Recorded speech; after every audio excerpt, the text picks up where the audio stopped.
This video is going to be a little different than my usual style. This is a recording of a talk I gave to a local horticulture society, so it's a live event. And I thought you'd be interested in listening to that whole talk. It's about starting seeds, covers a lot of different topics. It's a little more conversational than my usual style, and I'd be interested to know what you think of it. Do you want more of these? Because I give about 30 to 50 talks every year, and I could record them and make them available to you. Anyways, let me know what you think in the comments. And if you belong to a gardening club of any kind and are looking for speakers, I'd be happy to travel anywhere through Zoom. If you're looking for speakers, contact me. I have about 25 different talks ready to go. Hope you enjoy this.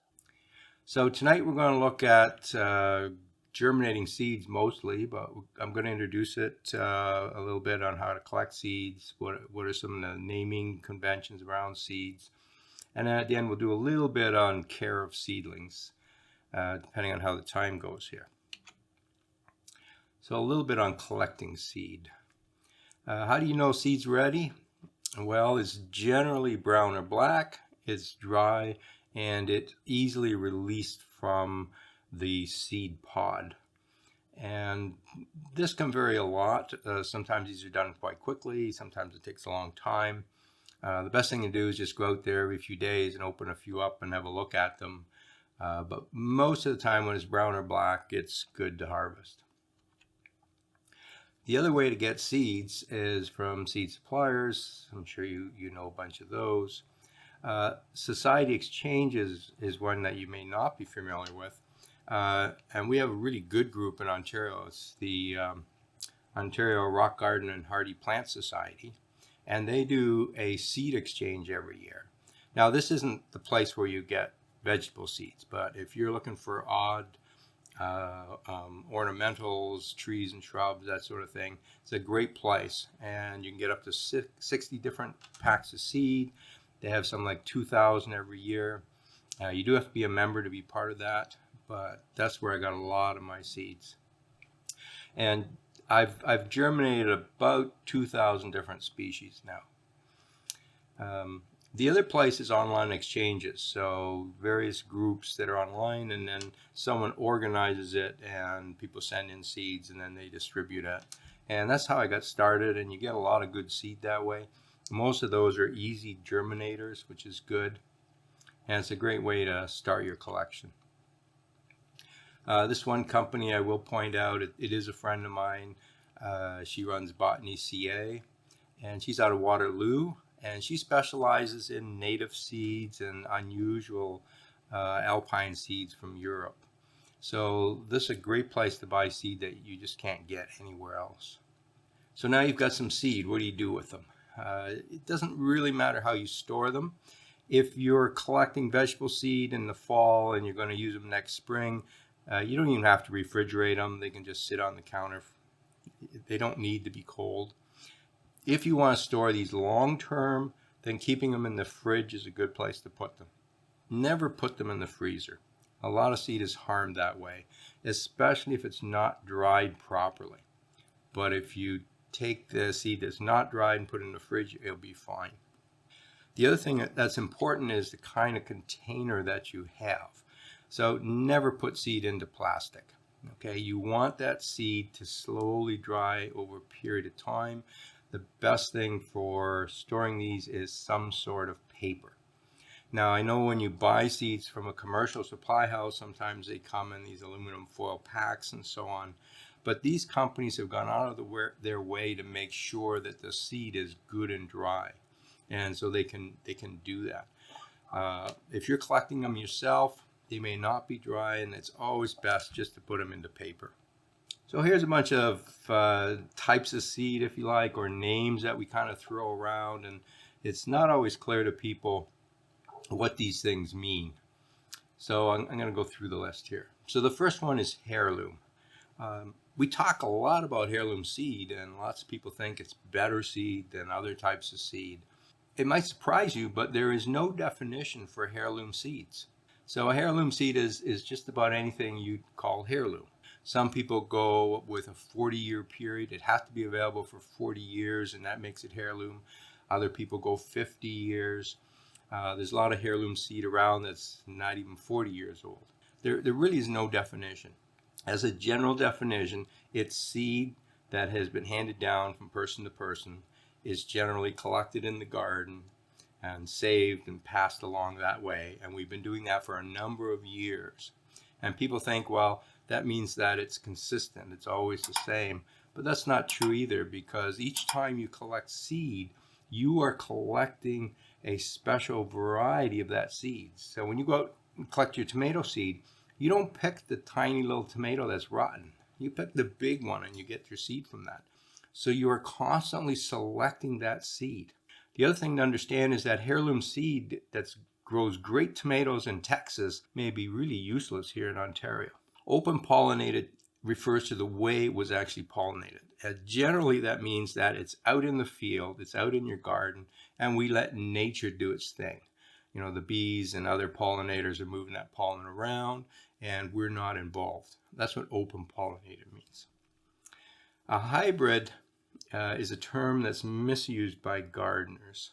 So genetically, anytime you take two different plants and cross them, you end up with a hybrid. But gardeners tend to use hybrid to refer to seed that has been specifically crossed. And these are usually two types of plants that are quite different, and you manually move pollen from one to the other, and you create that hybrid. So what's better, a hybrid or heirloom? Well, a lot of people argue that heirloom has better taste because we've been selecting for good tasting plants for a long time. And that's sort of true. Hybrids, on the other hand, generally have much better disease resistance. So that's a good reason to pick hybrids. There are now some hybrids which are much better tasting. So breeders are starting to breed that flavor back into plants. What is organic seed? People have this misplaced idea that anything organic is great and much better than anything that's not organic.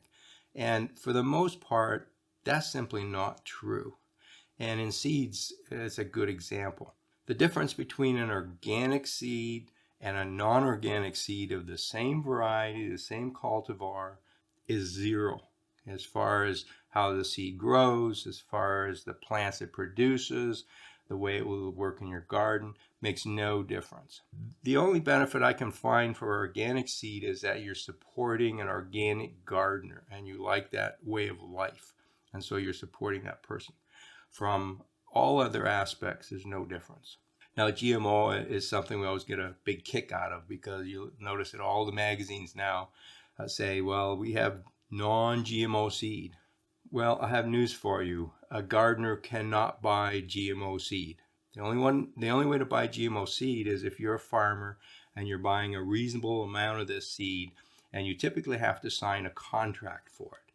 So all the seed that gardeners buy is non-GMO. It's one of those marketing things that people tell you just so they sell you some seeds. All right, where do you start? Well, what I like to do is think of the different types of seeds, and it's valuable to sit down and ask yourself, what kind of a grower are you? Do you have experience, or are you new at this? If you're new at this, I strongly suggest you work with easy germinators.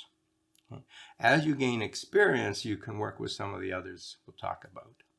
So an easy germinator means that it germinates quickly, and that's pretty much all the vegetables. Pretty much everything germinates within a week or two. Some peppers might take a little bit longer, but if you give them the right temperature, even those will germinate in a couple weeks. So vegetables generally are all easy germinators. Many of the common plants we have in the garden, all of our annuals, they're easy germinators as well. And these plants don't have a dormancy, and we're going to talk quite a bit about dormancy. Okay? That's why they germinate quickly. You don't have to do anything special. Take the seed, put it in the soil, wait a week or two, and they germinate. Nothing to do except water them. So this includes most annuals, vegetables, and here are some perennials. They're all easy germinators. Black-eyed Susans, coneflowers, the gaillardias. Many of the common plants in the garden are easy germinators. Now this is the list of difficult germinators. So this includes most native perennials, like trilliums. Okay, if you're not used to germinating things, stay away from trilliums. Most of our native stuff is hard to germinate. Many trees and shrubs are difficult to germinate. Lots of the rock garden plants, same thing. A lot of rock garden plants have various kinds of dormancies, and that's what makes them difficult to work with. And there's a whole bunch of perennials too that are difficult to germinate. Here's my new hobby. I'm now collecting streptocarpus. They're kind of related to the African violets, although they're actually not. It's what a lot of people say. They flower 12 months of the year. These are fantastic plants. And here's their seedling. Okay, now this is a real close-up look at this. The white round things here are small bits of perlite, and these seedlings here, the leaves on those are not much bigger than the tip of a ballpoint pen. Now, it turns out these are very small plants, but they're actually easy to grow from seed. So size is not important, but usually the easy germinators will make much bigger seedlings than this, and that makes it easier to handle. Well, what is a seed? It's a capsule of a future plant. So this is a ginkgo seed that's been cut in half. In the center there, we see the actual plant, the embryo, and it looks like it has 2 leaves. So inside this seed, there is a whole plant ready to go. Now, it doesn't look like a plant yet, but if you look really close at the cellular structure, you can see stems and leaves and roots, and they're ready to grow. But it kind of looks like an embryo. It usually doesn't look like very much. All the stuff around it is just food for that initial seedling. Until the plant makes its true leaves, it's going to live off this food. And around the outside, you can barely see it as this brown layer here. That is the seed coat. That's what holds all this in place until the seed is ready to germinate. And when it is ready to germinate, what happens is this embryo will start growing. And normally, the first thing that happens is it grows a root. And then that grows through the seed coat. And then in a day or 2 or a week or maybe 6 months, the actual leaves follow. So this is the development process of a seed. So we start at the top with pollination. The mother plant develops this seed, and it reaches a point where it's mature. And at that point, the mother plant typically ejects the seed. It may drop it, it may be picked up by birds, and some fruit moved around. But it is at that point, once the seed is mature, it's no longer attached to the mother plant, even if it's inside a seed pouch of some sort. Then that seed hangs around, and not much happens until germination. And the germination process is really the emergence of that root, the radical, out of that seed. That's what is germination. Now, a lot of gardeners put these seeds into soil, and the first thing they see are the green leaves above the soil. But germination actually happens before that. Okay, it's actually the root that comes out, and we typically don't see that if you're doing a normal germination in pots. And then, of course, it grows to maturity. So let's think about this poor little seed. Okay, it's fall. We're down in the bottom left-hand corner there. Plant has been growing all summer, makes some seed. Yeah, it's fall, it's now ripe. It drops to the ground. Well, imagine what would happen if that seed germinates right away. Well, you get snow and cold, so it would get killed. So many seeds go into a state of dormancy. They will not germinate in the fall. They're waiting for a temperature change. They want to go through a cold cycle and then enter a warm cycle, which is spring, and that triggers them to start growing. And if they germinate in the spring, then they have all summer and fall to grow into a decent sized plant so that they're ready for the next winter. And that's what many of the plants that grow around here do. They don't actually germinate in the fall. Now, some do, but not all of them. So something like a trillium, for instance, may actually germinate some of their seed in the fall, but it stays underground and all it has is a root. It doesn't make any leaves because those leaves are not winter hardy. So it only has this root system that comes out. But in general, seeds don't want to grow in the wintertime. They want to wait for spring. So what that means is that seeds have a natural dormancy built into them so that they germinate at the right time of the year. So what is dormancy? And this is what gets most gardeners confused, because it is a very difficult subject in some ways. What makes it difficult is that every seed is different, and there are thousands of seeds, and science hasn't even looked at most of them yet, so we don't understand their dormancy. So this is one of the diagrams we're going to talk about, and it explains dormancy. Well, no, we're not going to talk about it. This is way too complicated. But when you research this, this is the kind of thing you're working at. All of these are different stages, different things that have to happen inside the seed. Different chemicals get produced, different enzymes, and so on. It's a very complicated process. And we don't know this for most seed. So from a gardener, we're kind of stuck here. We don't have any of this information, so we have to figure it out for ourselves. Dormancy can be defined this way. It's a mechanism that prevents the seed from germinating until conditions are right. That's what it's there for. Now, there's several things we can do to overcome dormancy. The most important is water. Almost all seeds will be dormant until they absorb some water. And that's usually the first thing has to happen. In fact, I see a lot of people putting their seeds in the fridge as dry seeds, and they're saying, oh, I'm going to give them a cold period to help them germinate. Well, that doesn't work. For that cold to have an effect on the seed, it has to have absorbed some water first. So you have to put them in water, absorb the water, then you give them a cold treatment. Simply putting your seeds in a cold fridge is not overcoming dormancy. Some seeds have a very hard coat. It may take years for this coat to decompose. Some seeds go through birds' stomachs, and the acid in their stomach helps digest this seed coat. But we can have a very tough seed coat. And why would a seed do this? I mean, this doesn't seem to make any sense. Part of the reason is that if you're interested in future generations of yourself, it makes sense for the seed not to all germinate at the same time.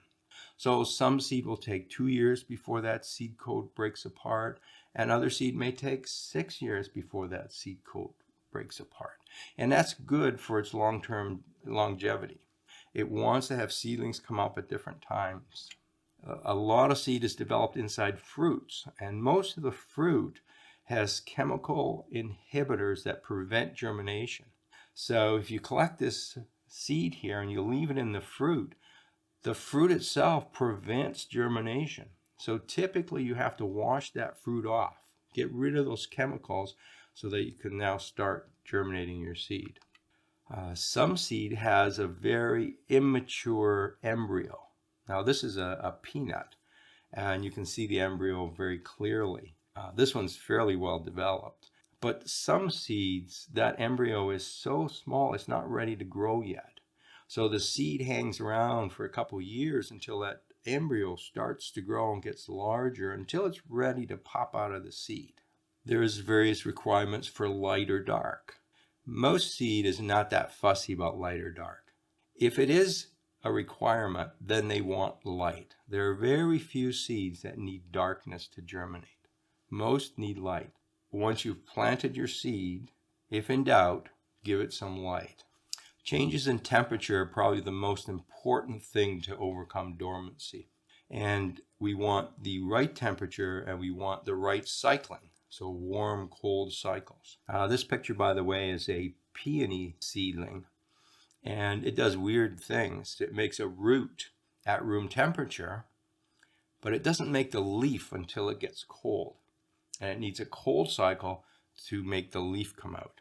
They actually take, I usually leave them sitting on my desk for anywhere from 6 to 12 months before the roots come out. Then I put them in the fridge for 2 or 3 months, and then I pot them up. You have to have a little patience for peonies. All right, so I made this very complicated. I've told you all about these dormancies. Now what? You have some seeds in front of you and you have no idea which of these methods you have to use. Well, there is actually a fairly simple way to do this, and there's 2 things I recommend. If you're interested in that, come to my blog post, gardenmyths.com, and look for the free books. There's a menu item for free books, and this is one of them. It's actually 3 books. It was done by Dr. Dino many years ago, and he literally looked at thousands of different plants and got seeds from all over the place and ran through experiments to determine how do you germinate these things. And so there's a lot of information in there. A lot of that information has now been moved into this site, which I highly recommend. And it's a little easier to use because you can do it by alphabet. So this is the Ontario Rock Garden and Hardy Plant Society website, and it's called the Germination Guide. You don't have to be a member to use this. This is the best source of germination information anywhere. So you enter your plant name, you get a listing, and it tells you how to germinate it. So in this case, we have a daylily, and you germinate it at 20 degrees centigrade, germinates within 3 months. So anytime you have a question, look it up. The people who are part of that society, and I was for many years, we would contribute information every year to update the information so it's always fresh. It's the best place to get information like that. Now there's some tricks you can use for overcoming dormancy. So if a seed has a very thick seed coat, then we do something called scarification. We nick the seed coat, and you can use sandpaper for that, or I like to use a triangular file. It works really well. Now you do have to make sure you don't cut into the embryo, but you just want to cut through the seed coat enough to get down to the seed itself. And by the way, a lot of these procedures here, we're not going to go into a lot of detail of, we just don't have time, but almost all of this is done as separate videos on my YouTube channel. So if you want to know how to do scarification, there's a whole video on how you scarify different seeds. So this is nicking the seed, cutting the seed coat. And for some things, this is absolutely necessary. Otherwise, they will sit there for years. Pre-soaking is really important. And most seed needs to absorb water as the first stage before you do other things. And here's just some examples of this is the way it's done by someone in Europe who germinates a lot of alpine plants, and they always soak their seeds. And you can see on the left there you have the regular seed, on the right as a seed that's absorbed water. They typically expand and double, triple in size, and that water gets a lot of internal biochemistry going. It basically initiates the process. That chart I had with all the arrows and numbers on it, the water initiates that process. Now they're ready to germinate. Stratification is this cold-warm cycle. And what I generally do with seed that needs stratification is I will keep it warm for 2 or 3 months to see if it germinates. If it doesn't, it goes in the fridge for 2 or 3 months. Then it comes back out warm. Some seed will germinate in the cold. Some seed will germinate in the warm. And I simply go through that cycle repeatedly. And the longest I've ever waited for seed was a shrub, and it took 6 years before they germinated. I'm going to show you how you do that easily. Obviously, if you have a lot of pots laying around, you don't want to do that. You can also use plant hormones, and this is a product called gibberellic acid, or GA3. And this is a hormone that triggers seed growth. So you take your seed, you soak it in this a little bit, and that initiates that growth. And this can be very useful. It can easily cut down a year in that germination process. Other things that you might read about is hydrogen peroxide, various kinds of acids, which homeowners should stay away from. They're typically quite dangerous. Fire, so there are some seeds, particularly from Australia, they need to be exposed to the smoke from fires. And some need the actual heat from the fires. Typically, we don't worry about these things. They're just too hard to do.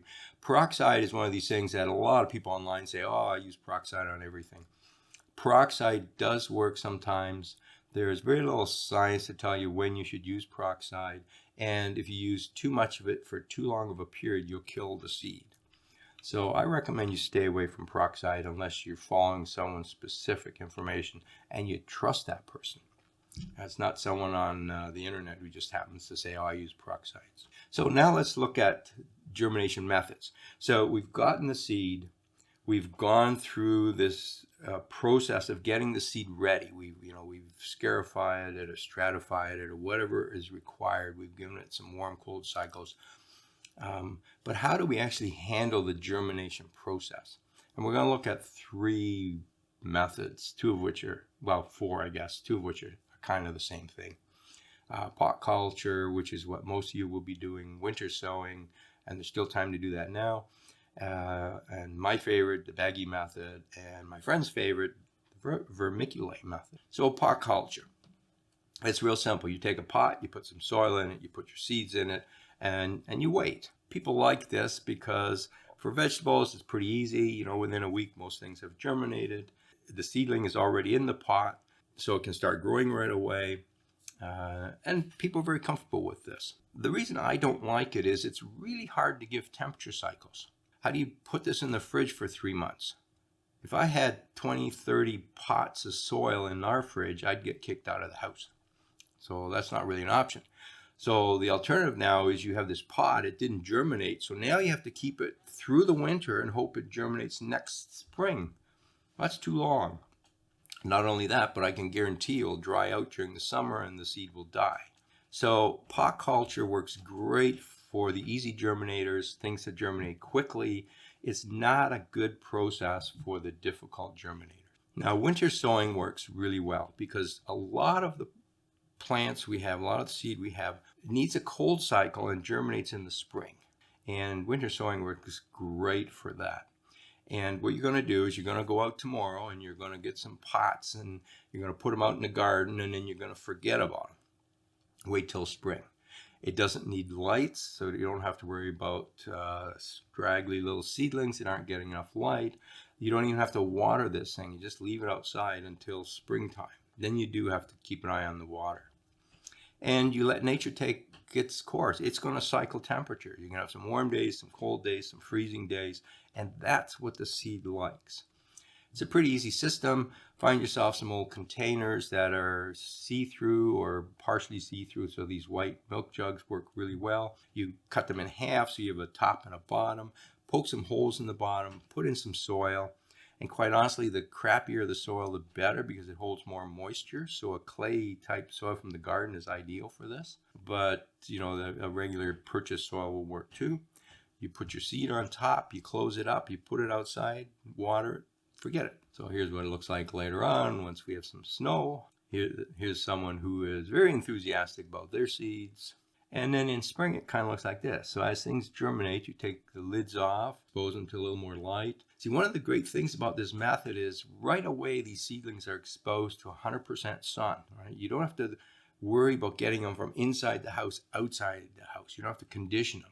They're used to cold nights. They're used to the sun. They just start growing. And what you actually find is these seeds are really small.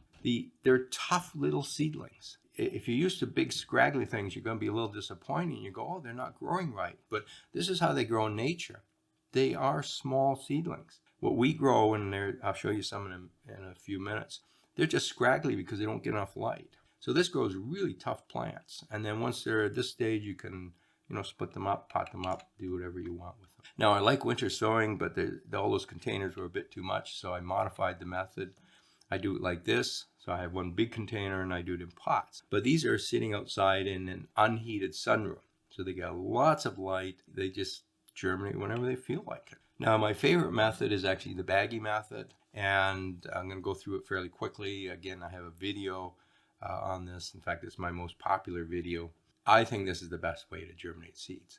It takes very little space. In a little box, I can have 100 different kinds of seeds. They can go in and out of the fridge without any problem.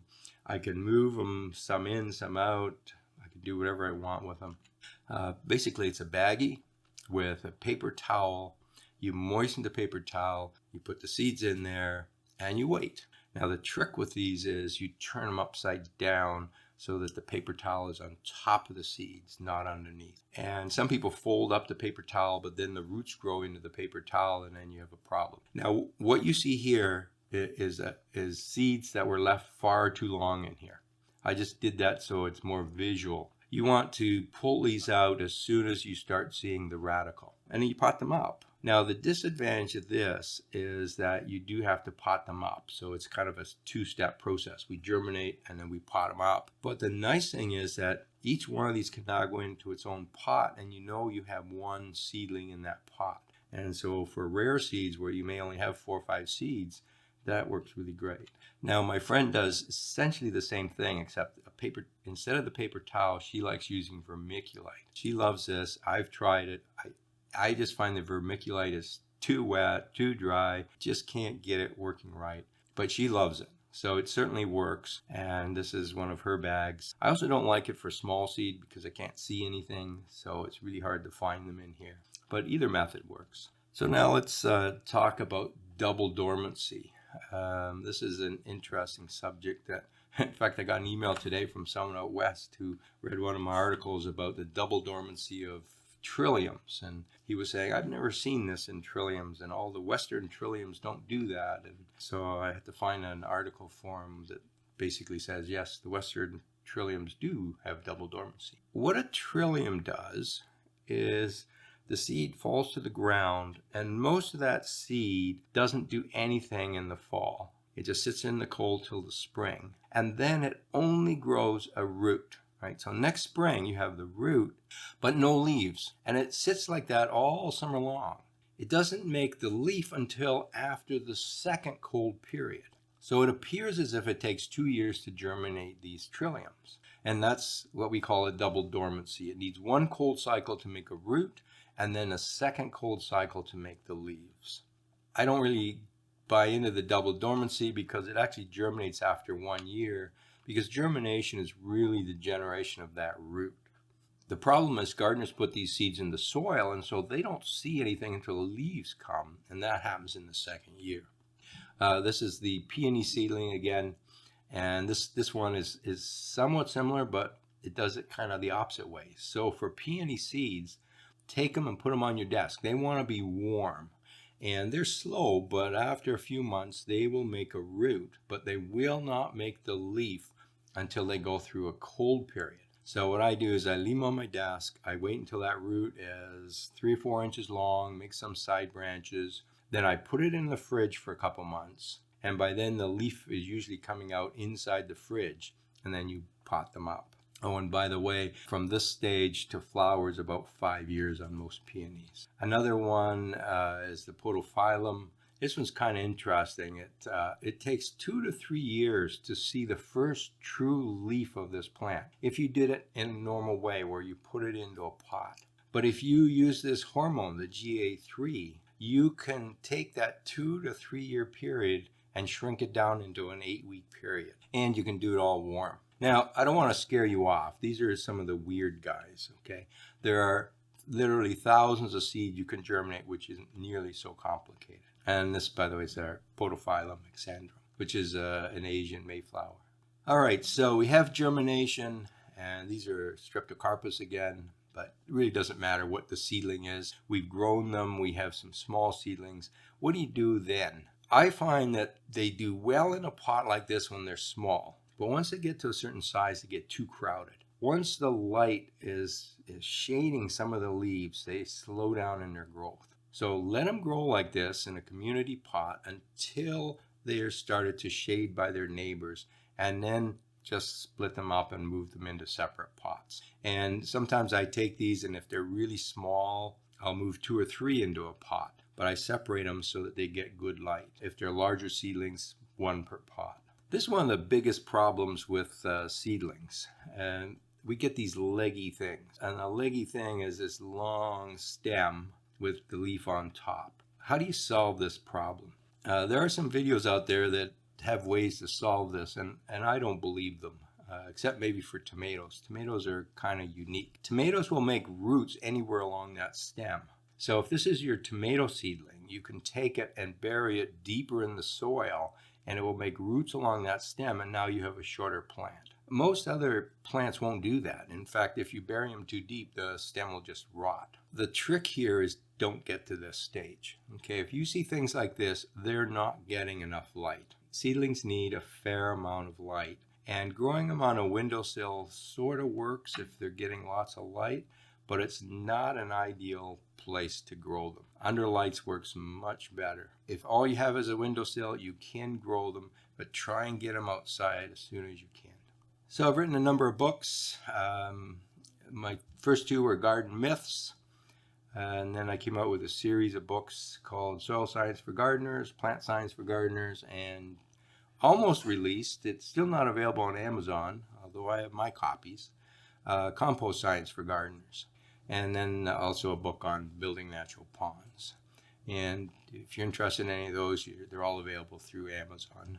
If you want to learn more about starting plants from seeds, have a look at my seed starting library on YouTube, and there's a link right here to those videos. It's a whole collection of everything you need to know about starting from seeds. Happy gardening.